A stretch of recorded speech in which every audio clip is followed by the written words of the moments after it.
Hello and welcome to the Tree of Life podcast, a video podcast series co-hosted by myself and my dear friend Kubi May. We typically record over the internet, but this week I was lucky enough to spend time with her in England on location for this recording. In this episode, we will be discussing an overall topic of the identity of a one true God and whether or not that actually exists, all with the beautiful backdrop of a waterfall in Cornwall. If you wish to skip ahead to this main topic of conversation, I'll put the timestamp here on the screen. Otherwise, please join us for the beginning of our little walk and talk while we discuss paganism during the early autumn days and what it means for us as well as you. Without anything further ado, let's go and begin this adventure today in St. Nectan's Glen.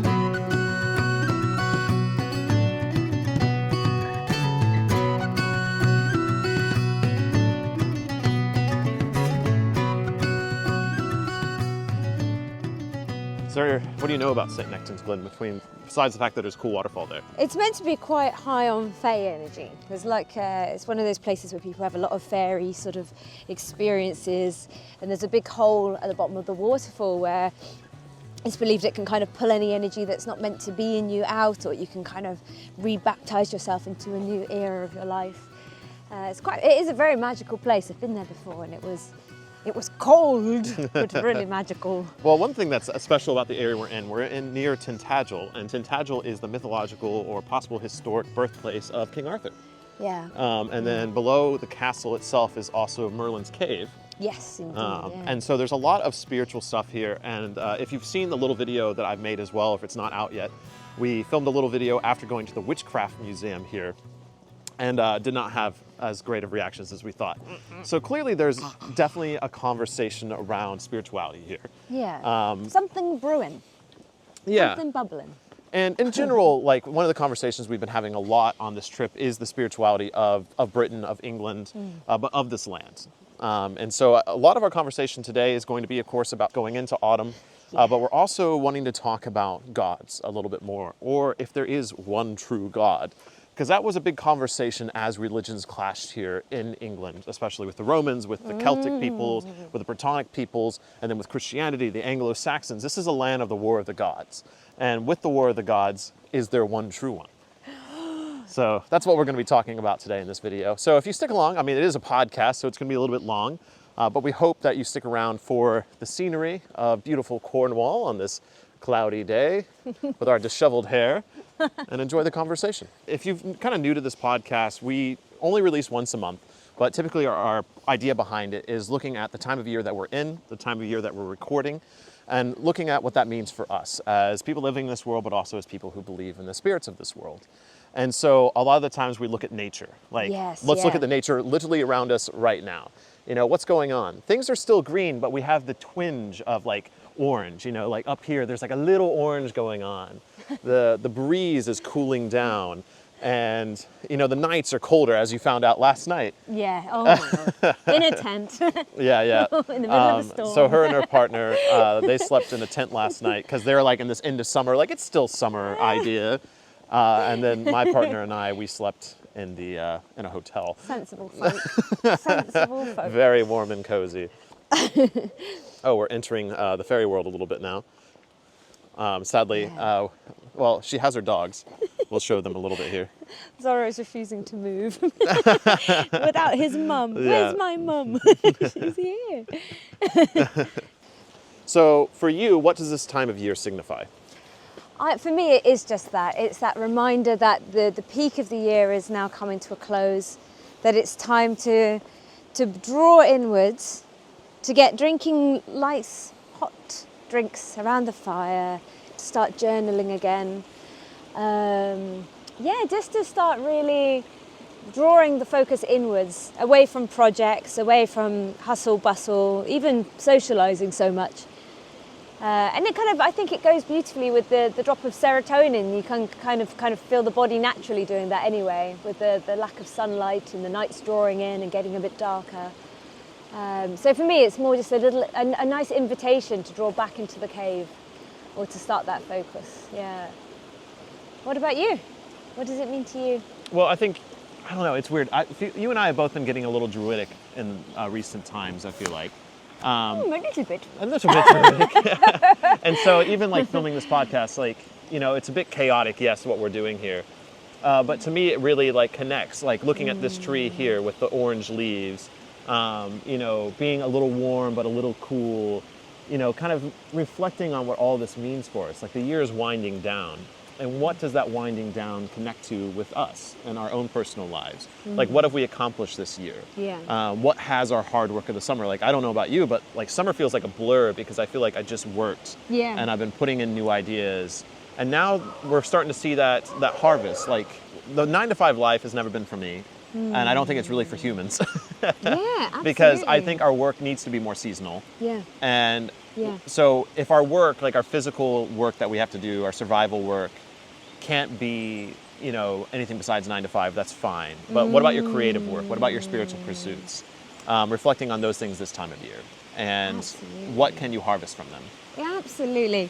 It's kind of like a time to give yourself a bit of a pat on the back for all the hard work that has been done, isn't it? It's.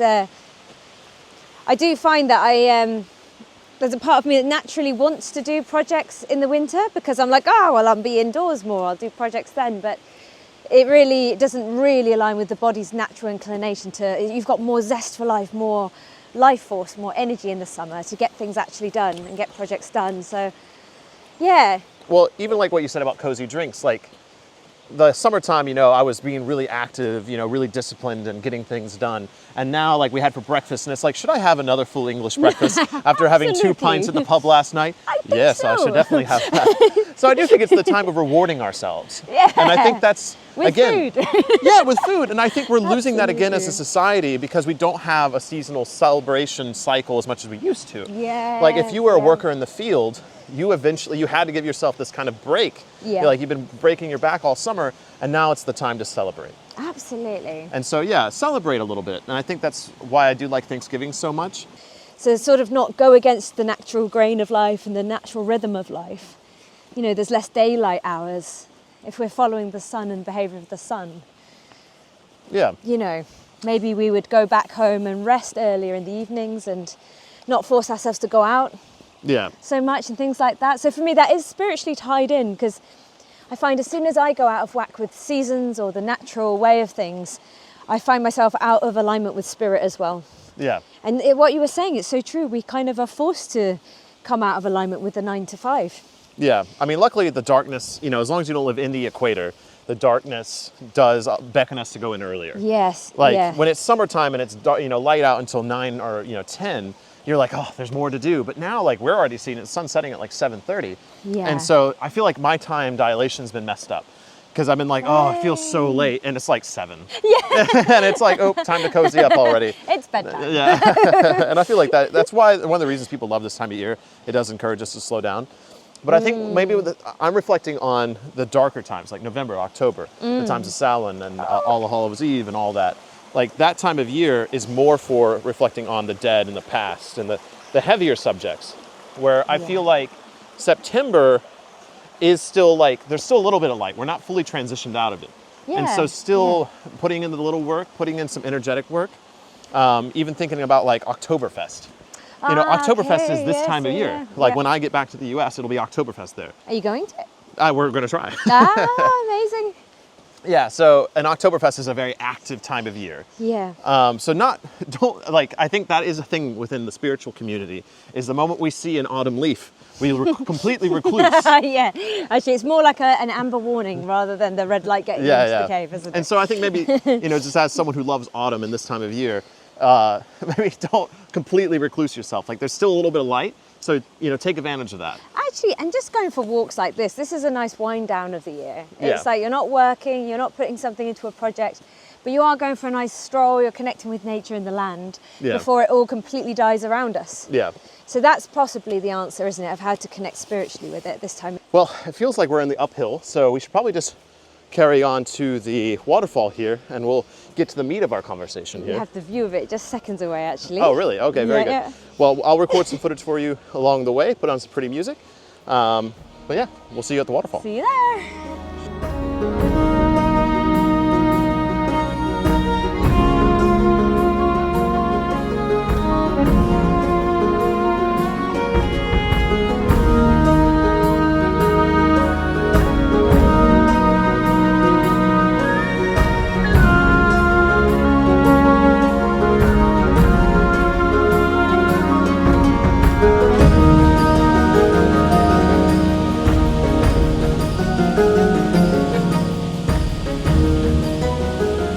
So Yes. this is actually one of the most clued site I've ever seen, like as far as the prayer ribbons. Yeah. Have you, like, what about you? Have you seen any other places like this? Avebury. Avebury often has a lot of Yeah. features tied to its trees, which is both beautiful and a shame because they're very rarely the natural fabrics. Yeah. I made a video about it last year, talking about Cluties and like how if you're going to do them, I think it's a beautiful tradition. Just make sure you're using organic material that's going to break down. Because I know there's a few places in the UK, there's like pictures online you see, and it looks like a trash field because people have just ruined them with these. Yeah, it really stifles the growth of the tree. So it's not nice to the tree, but also it defeats the point of the wish because the wish is meant to disintegrate into the land spirits. The land spirits are meant to take I always heard like the wind carries your wish. it. Yeah, exactly. Yeah, and if the wish never breaks off, you'll never get your wish granted. Right. And the thing It's a lose-lose. the thing I really like about this tradition is that it's multicultural. And as we move into this conversation of like the one true God, I think that's like the crux of a lot of my belief system. Is like on the way here, we saw like a Buddha. Like there's a big Buddha, and in the Buddha's palm is someone left a like pentagram, like a pentagram galleon. There's no one religion praying here. And so there's no one prayer ribbon for one true religion. That's so true. Yeah. It's quite beautiful in a way, isn't it? It's Yeah. like non-judgmental, open field of prayers, wishes, and beliefs. Yeah. So yeah, let's kind of roll into a lot of the reason for this conversation. Like, what have been your thoughts lately on the identity of God and like the one true God and things like that? Like, what has been your thoughts on it?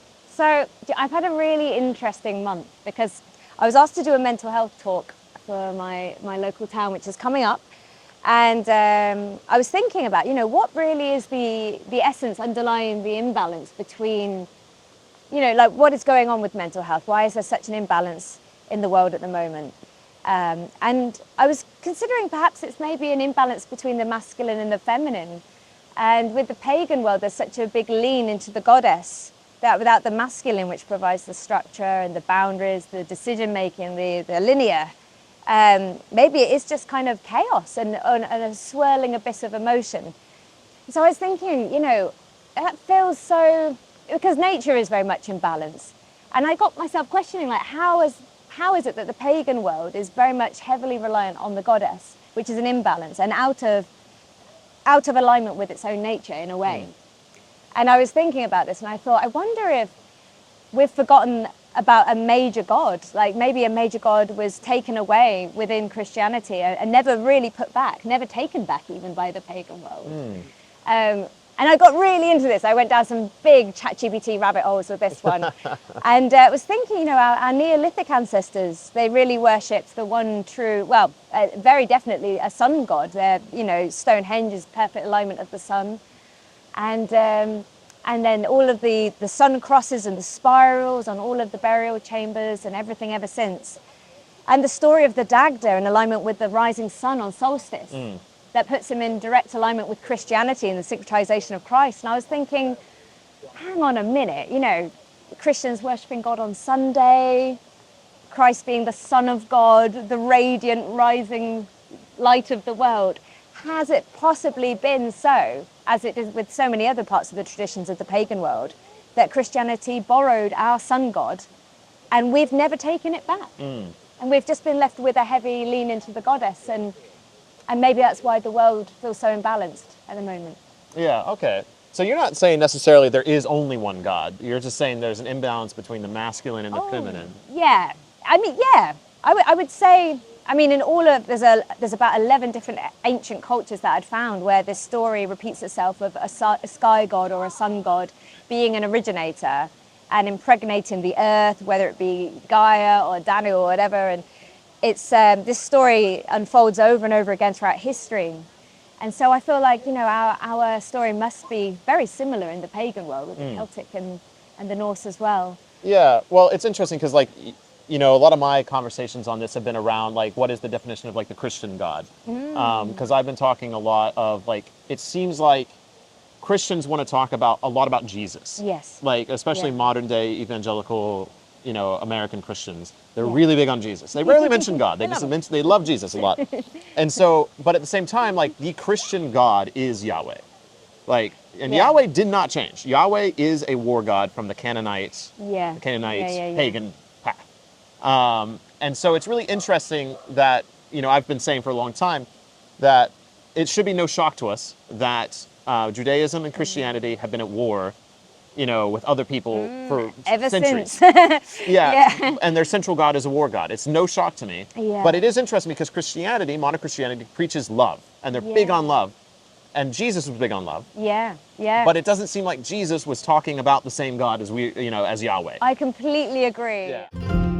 If you've been enjoying this video, please make sure you like and subscribe and all that good YouTuber stuff. And if you're interested in supporting Kubi and I in our personal creative life, as well as our spiritual work, I'll link our websites down below where you can participate in one of Kubi's courses. What Kubi is offering currently is a Tree OM course, so if you're interested in that, that'll be linked down below. And then if you're interested in supporting me as a content creator, I have a Patreon, books, merchandise, but I'm also currently offering tattoos for people in America, particularly in Ohio. So if you're interested in getting a ceremonial tattoo, that information will be available on my website as well.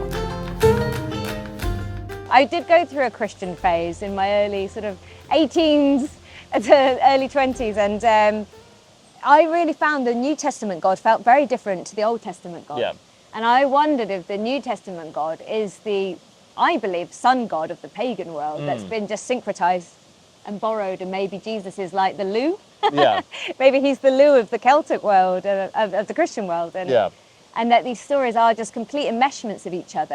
I wonder if it really is because at the time of Rome, the time of Jesus being around, the cult of Sol Invictus was being Oh, exactly. There was the Sol Invictus cult, there was the cult of the emperor, Jupiter, and then there was the Mithras cult. So there was a lot of these different small cults at the same time Christianity growing in popularity in Rome. Yeah. And so, it just seems like there is a big difference between Yahweh war God, Christian Jesus Sun love God. God. Sun and love God. Sun and love God. Yeah. And light. And the reason I bring that up is because I've been talking to more Christians about this. It's just it seems like you're worshiping the wrong God. Yeah, or maybe there's an amalgamation of two gods that they don't realize. Yeah. But I believe, because I mean, my experience with Christians is they're really good people doing really good things, and they feel like people that have that sun energy, that they are worshipping a sun energy. And obviously we see a lot of our horrible political leaders worshipping Christianity and using it to go to war with other countries. Yeah. So maybe that's where the divide is, that there are maybe two gods hidden within Christianity, the Old Testament, the New Testament. Yeah, I think I think that kind of encompasses the one true God. Yeah. I don't think there is. I think there is this kind of power play between gods. Yeah. We see that, we were doing research, and the Islamic god Allah is not. I always said this, for a long time, incorrectly, but it seems like Allah is not Yahweh. They're actually two separate gods. Yeah. Allah comes from it's kind of loosely comes from a series of a pantheistic religion. At some point, there was multiple gods, and then Allah was the one that won. Yeah, absolutely. And so he became the true God because he won out over the others. Yes. And so there is this conflict between Allah over Yahweh, and them both competing for this. But then you have Jesus mixed in there, and Jesus being this kind of love God, this love being mixed in with these two war gods going at it. Yeah. And it is really interesting. It's an interesting dynamic. And then you have us pagans going around talking about spirits of the forest and the goddess and all these things. And it's really beautiful in its messy chaos. Yeah. I feel like I kind of love it. It is gorgeous, isn't it? Yeah. But I do feel like maybe it's missing that. Maybe there is one bigger God that's sort of above. Yeah, the one that kind of controls the chaos into order. Yeah.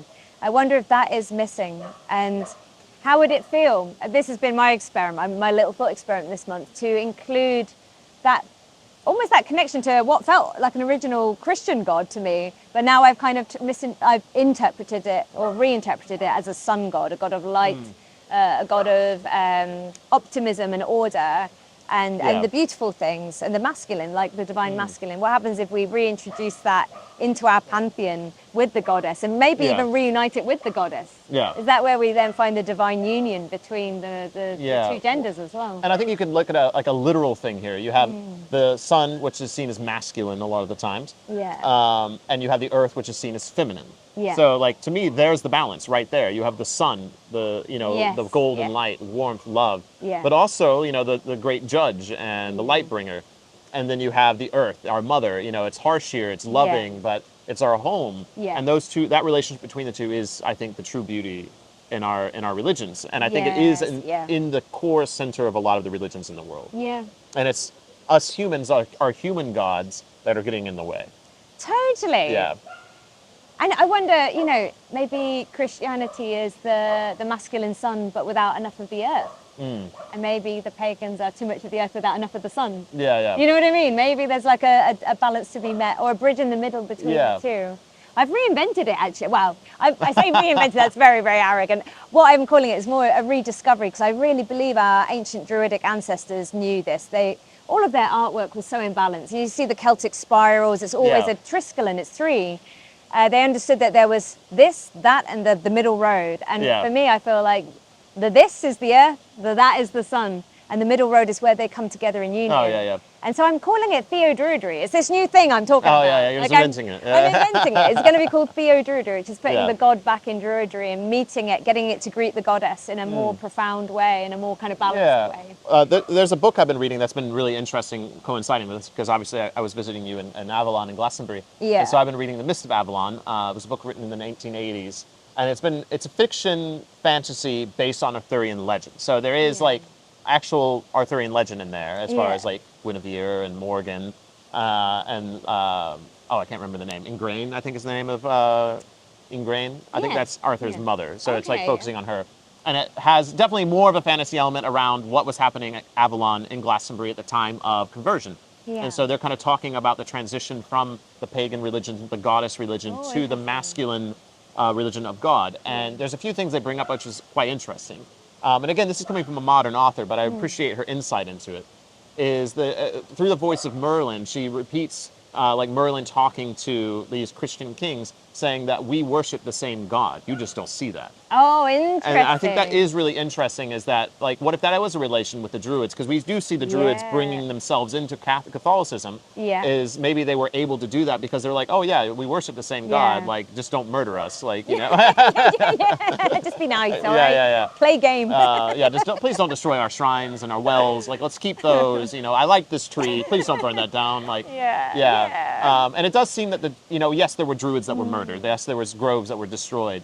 But there was at some point that Catholicism and Druidry mixed, especially within Irish Catholicism. And again, I think we see the fruits Yeah. of that labor now. Yeah. The fact that we sit in a place called St. Nectans? St. Nectan's St. Glen. Nectan's Glen. So it's a saint. That's very Catholic, but Yeah. it's definitely a sacred glen. And there's Triskelions over here. There's Clutes. There's Buddha up there. You know, Wiccan stuff. There's a green man. There's a goddess. So, like, I think we are very much sitting in the fruits of those early Druids' labor Yes. of merging those two things. Yeah, absolutely. We're in an interesting crossover period, Yeah. aren't we? Yeah, and I think it is good because obviously, you know, us talking about like the Witchcraft Museum, there was a period of time where this kind of place was not as open, but now obviously you've been seeing, like the viewers been seeing people come in here, like this is a very popular spot of all beliefs. Yeah. And so, yeah, I think, like Heilung puts it really good. We all descend from the one great being. Yes. Yeah, right. One existed before we lived and named it. I think that is just a perfect religious One overall. great being. Yeah. That sounds a bit like God. Yeah. Okay. Well, now we're getting to the point where I don't agree with the terminology of God as the one great being. Yeah. Because we say God, it's masculine. And it immediately. conjures up an image of Yeah. the over-Christianization of stuff. And Yeah. So I like the Native American Great Spirit, yeah. and I like the Hindu Brahman Okay. in the sense of the energy Yeah. of the universe, the energy of spirit that wears the faces of the gods. Right. Yeah. Yeah. It's more approachable for many different people then as well. Yeah. It's sort of thought of as an energy. Yeah. Yeah. Yeah, and I think that's where I try to find agreement in people is like, hey, can we agree on the Great Spirit? If we can agree on the Great Spirit, then we can disagree on so many other things. But it's interesting, isn't it? Because why, you're very comfortable with the word goddess, Am I? aren't you? I don't use it very often. Maybe not then. Yeah. Actually, maybe not. But I know Glastonbury, where, you know, every ceremony I go to, they at the end they thank the goddess, and I'm there thinking, well, what about the god? Oh, that's totally You just know? a rebellion thing. Glastonbury, in itself exists as a rebellion against God and against the masculine and against Yeah. Christianity. Yeah. Which, I mean, I agree with. I understand why it's that way. There was a time and a place for it. It was a time yeah, and a place. yeah. And, like, you know, doing any of this research, looking into Wicca and all this stuff, like, obviously women were mistreated in the past. Yeah. And they're still under threat of losing their rights now and losing equality 100%. And so I think that is what is entrenched the identity of the goddess so firmly in places like Glastonbury and spiritual movements around the world. But it is only in the union of the masculine and the feminine that we actually will be able We to find the way. to find That's the where way. you find the way. Yeah, yeah. Absolutely. And so I think what my hope for this podcast was really to call the viewers that watch us actually into that alignment in the center, and to really ask people, you know, can you meet that in a union in your inner world, your outer world, the masculine and the feminine, the God and the goddess, or the Great Spirit, whatever Yeah. you want to call it. The Great Spirit's in the middle. And the Great Spirit's in the middle. That's what I'm saying. right. Yeah. Whether it's Holy Spirit, Great Spirit, the Arwen, Eros. I think it's, there's two, I think, interesting terminologies here. So Awen, I think Yeah. is interesting. I think Awen could replace Great Spirit. yeah. And weird. Like there's that the Path of Weird, a Way of yeah. Weird book we Yeah. were talking about, and it's talking about how weird kind of ends that it's the flow of fate, Right. the flow of energy. Yeah. Awen is the flow of energy and magic. It's the weaving in between. Yeah, it's that we the magic channel that down. happens in the middle place. Yeah, it's the thing we Yeah. channel. It's the things the gods channel. It's the things it's the water we all drink from the well. Yeah. And that's why it's called the creative divine inspiration, Yeah. because that's the creative, I mean, like it's when masculine and feminine come together, they create a baby or they create Yeah, yeah. magic or they create energy, and it's the same with the energies. It's a creator energy when the Yeah. two come together. Yeah, and I think that's it's interesting. Obviously, I don't like to pull us into politics, especially in this global climate. But isn't it so crazy? So we talk about the masculine and the feminine, the god and the goddess. They're at war right now. Yeah. And isn't it so funny that the blue and the red are at war? Absolutely. Now, if I'm isn't saying it? like the colors are switched as far as the binaries of colors, but the liberal left represent a lot of very feminine goddess qualities, and the far right represent a lot of the physical masculine qualities. Okay. And yeah. they're coming into conflict with each other because they're both facing each other with their negative qualities rather Oh than my looking at each other for their positive. It's like- really interesting, isn't Yeah, it? yeah, What interesting time to be alive. Yeah, I really do see like we are in a global conflict of the masculine and the feminine. Yeah. And it's showing itself in so many different battlefields around the world. And it's an outer projection of our inner world. Yeah. So when people are talking about, you know, they want to take hold of politics and change the world, it's like, well, you've got to change the inner landscape Yeah. first. It begins there, and then this world will echo it back. We are sort of co-creators with life in that way. Yeah, yeah. I do believe that. Yeah, and I think, again, like the total name of our podcast, The Tree of Life. Yeah. I really see it as like, the Tree of Life, I think can be a stand-in for that Great Spirit. Oh my gosh. And isn't that Yeah. the meeting place between the two? If you think of like the sun god, the earth goddess, like the tree is like grown through the sun's energy. It holds it, it recombusts it when it's turned into Yeah. firewood. It's where Adam and Eve met, that were deceived.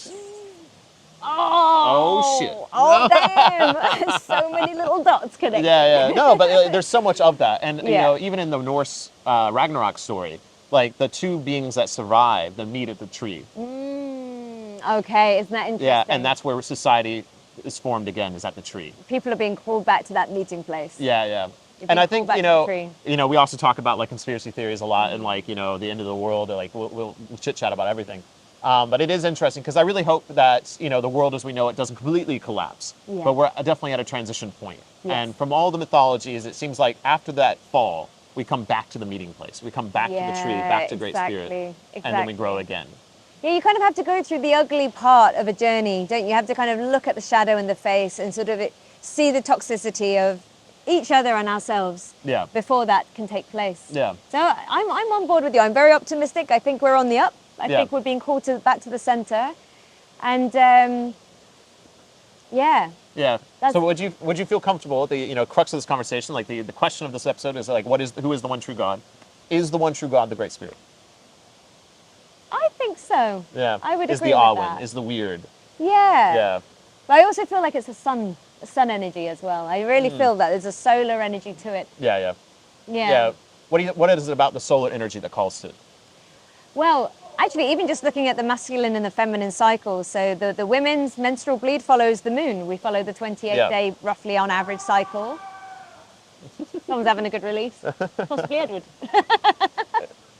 Oh, isn't it? That's my partner screaming in the waterfall. There he is. That's your man, by the way. Yeah. Look at the masculine over there. Yeah. But yeah, Yeah, so the women that we follow the lunar, the month, Yeah. the 28 days. Men are believed to follow the sun. They have a 24-hour peak of testosterone that goes around and follows the sun. Yeah. And so I do see the masculine as the solar, the sun energies, Yeah. and the feminine as the well, maybe the moon more so, but the waters as well, the waters of the earth. Yeah, well, and I guess, again, looking at it, like, we don't just exist in the solar system. Like, there is a greater universe at play. And I think maybe that's what I'm arguing as well, is like the sun's great, and it is like our life giver, it is our provider, but it isn't the entire universe. That's true. It isn't the energy of the universe. That's and I true. would argue that the flow, the awen, the weird, the great spirit, all this stuff is from the universe, is the Yeah. energy of the solar, like So of the almost like- galaxy and everything, you It's know? almost like the thing that rises even above it. Yeah, exactly. You know what I That's mean? I'm Like saying. it's like the overarching energy. Like Yeah. before the solar. Yeah, because one day deities the and sun will solar die. energies. Yeah. Yeah, right. the earth will die, we will die. Yeah. The awen, the weird, the Yeah. great spirit live on. Do you know what? I really do agree with that. Like, it reminds me also of, like, is it the Greek or the Roman pantheon with Uranus Yeah, as the originator? yeah. And then, you know, having the love affair with the earth, but then there's the solar deities that get born of that. Is Yeah. is it the Titans? I might be merging Greek Titans, and I Roman think, there. Yeah, the Might be Titans, yeah, remixing a little bit Titans there. and gods. Yeah. Yeah. Oh, and then for the Norse, it's the giants and then the gods. Oh, interesting. They're birthed from the So giants. it's like primordial. Yeah. So we're sort of looking for primordial god energy here. Yeah. That would maybe be great spirit. Yeah. Yeah. And that's what I love mythology. Like, you know, Yeah. I love when I see people make fun of mythology. They're like, oh, because you think the world is made by bloody giants. Like, you know, it's like, yeah, if you take it literally, sure. But when you actually look at it and compare it to science, compare it to space, like, Yeah. it actually makes a lot of sense. Yeah. Like, we once were, you know, these big giant, like, the Earth was just like a giant ball of, like, metal and iron and lava and chemicals, like, forming together. Like, if that's not a Jotun, if that's not a Oh Titan. my God. And I've always thought yeah. that metaphor of the ice, so the giant being licked out of the ice. Yeah. I wonder if that's even a metaphor for the first Neanderthal out of the ice age. Yeah. You know what I mean? Yeah. Like, could it even be that? Yeah, anyway, but Yeah. it does always tie in Well, with science. And the That's story of miraculous thing. Ymir, like the ice giant, like the primordial prime ice giant. The story of Yeah. Ymir is hot and cold coming together Right. and forming from the void. Oh, interesting. Yeah, Ymir, the first being. So that's it, you know, from these polar opposites, Yeah, yeah. something creative always comes Yeah. forth. And it's Yeah. that coming together, that's the main message within all of this. Yeah, and I think Mm. my personal content, and maybe, you know, you might feel this as well. Like, I say out of politics, that's always been like the thing of my channel. I try to look at like the greater picture of everything. Yeah. Of what do we need to do as a society, as a species, to, you know, unify our spirit. Because we're never going to solve our problems by teetering left or right, masculine or feminine. We have to come together. Exactly. And I think that's where I like to talk. Is I like to Right. talk from this perspective of the middle of spirit. And learning from each side as Yeah, well. yeah, Everyone yeah. has each other's missing pieces. yeah, It's so easy 100%. to forget that. So it's Yeah. really important to remember it.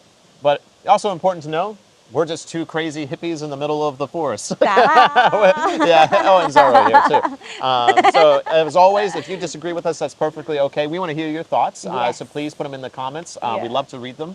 And we'd just love a chat. I mean, it's been great in Glastonbury. We've met, you know, a couple of people that have watched the podcast and listened to it, so we love that. It's so much fun bumping into people that have seen it in real life. I wish we would have had more time to film, but we've just been having too much fun. Yeah. So yeah, I'm glad we were able to make this episode.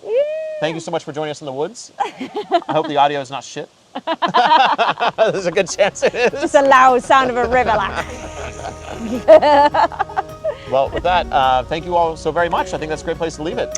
Yeah. Happy autumn to you. Enjoy it. Have a pumpkin spice latte for us.